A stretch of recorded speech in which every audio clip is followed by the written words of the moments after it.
All right, last one. Jesus claimed to sit at the right hand of God. Turn back to Matthew 26.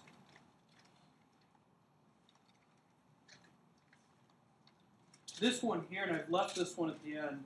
I don't think they mentioned this in Case for Christ. But this is the one for me that really demonstrates that if this is truly a historical passage, if Matthew has written down for the Jews, because that was his intended audience, the Jewish people, if he's written down an accurate history, this one is very, very telling for us. Because Jesus is in the midst of the trials. In verse 63, it says, "But Jesus remained silent. And the high priest said to him, I adjure you, by the living God, tell us if you are the Christ, the Son of God." Again, be careful when you ask Jesus who he is if you're living 2,000 years ago. Just be really careful. Jesus said to him, "You have said so. But I tell you, from now on you will see the Son of Man seated at the right hand of power and coming on the clouds of heaven." So he says, yeah, you've said I'm the Son of God, but watch, I'm going to be seated at the right hand of God. Jesus claimed to sit at the right hand of God. And they continue in verse 65, "The high priest tore his robes and said, he has uttered blasphemy. What further witness do we need? You have now heard his blasphemy. What is your judgment?" They answered, "He deserves death." Then they spit in his face and struck him, and some slapped him, saying, "Prophesy to us, you Christ. Who is it that struck you?" Jesus, for claiming to be God and telling the truth, and trying to reach his people, has, inside of God's sovereign plan, now been condemned to death. And from here we move into chapter 27 and the execution by crucifixion of Jesus, in chapter 28 and the resurrection. But Jesus, in this trial, claims to sit at the right hand of the Father. And the Jewish leaders, the high priest, tears his robes for hearing blasphemy at this point. So did Jesus think he was God? I want you, these are the 6 points in case you missed one. Right, he claimed to be the I Am. He claimed to be the Son of Man. He claimed to forgive sins. He claimed to fulfill prophecy. He accepted worship. And then he claimed to sit at the right hand of God. All of this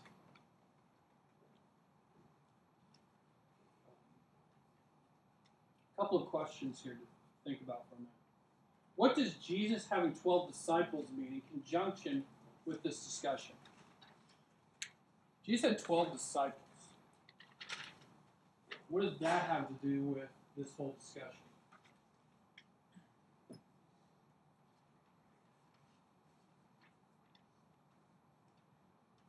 Well, if he was just a lunatic, he wouldn't have 12 guys that were right at his side. Okay. In fact, he probably had more along the lines of hundreds of people following him continually. Ties back into the 12 tribes of Israel itself. Okay, so him being over the 12 tribes is a symbol of God being over the 12 tribes of Israel. He could have had 11 disciples, and he could have been one of the tribes, and he could have even been Judah, or saw himself as being the tribe of Judah.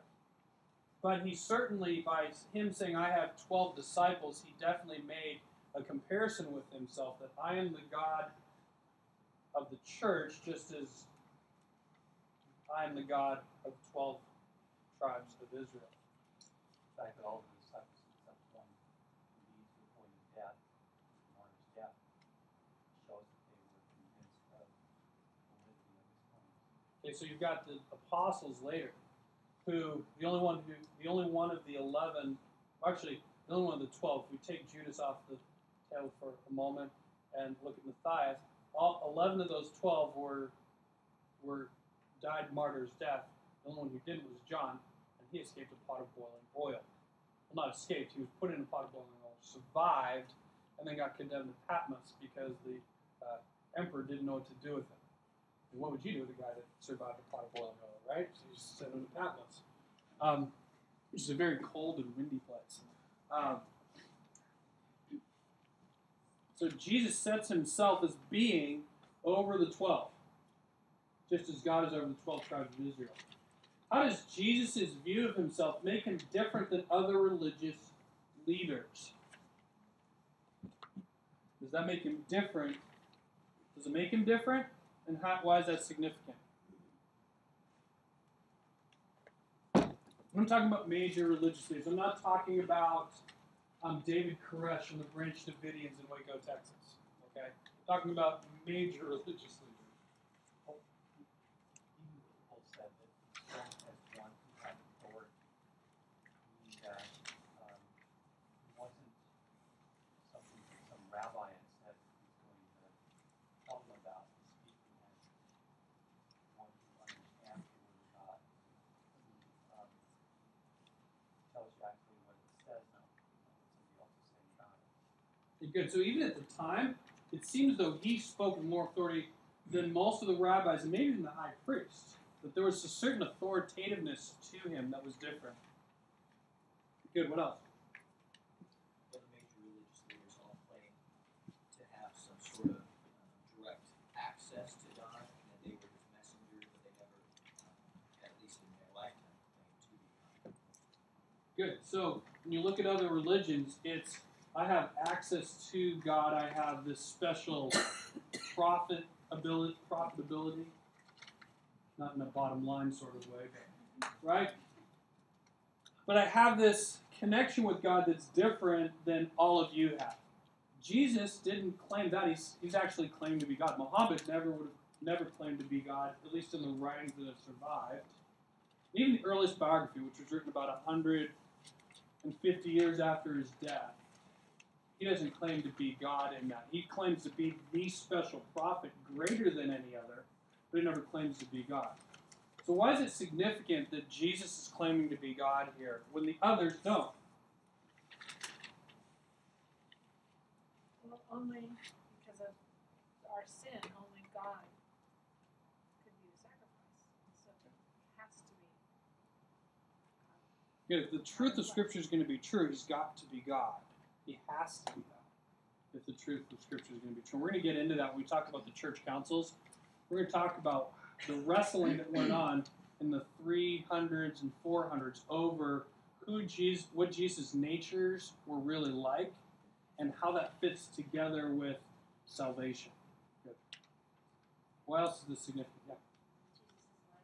Yeah.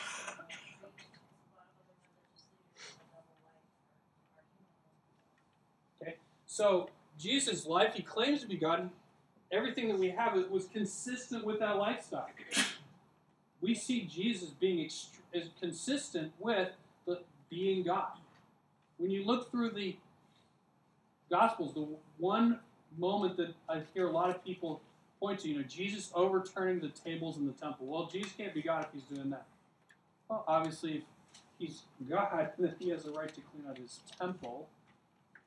But we see Jesus being, if there was a man who was going to be God, who was going to live on this earth, how different would it be than the life that we see in Jesus? It really wouldn't be. It's the same life. So it's very significant that Jesus claimed to be God when these other religious leaders don't even.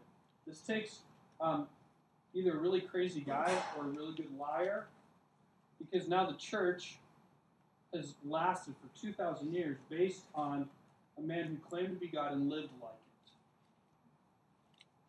Matthew 16, Jesus asked the disciples, "Who do you say that I am?" How would you answer that and why? Just want you to take a moment of reflection. You can write something down if you want, but how would you answer that and why? And then even, do the people around you know that you would answer it this way? Is your fruit such that people would say, "Oh yeah, well that person really does believe that Jesus is God"? Why don't you just take 2 minutes and think about that and write something if you want.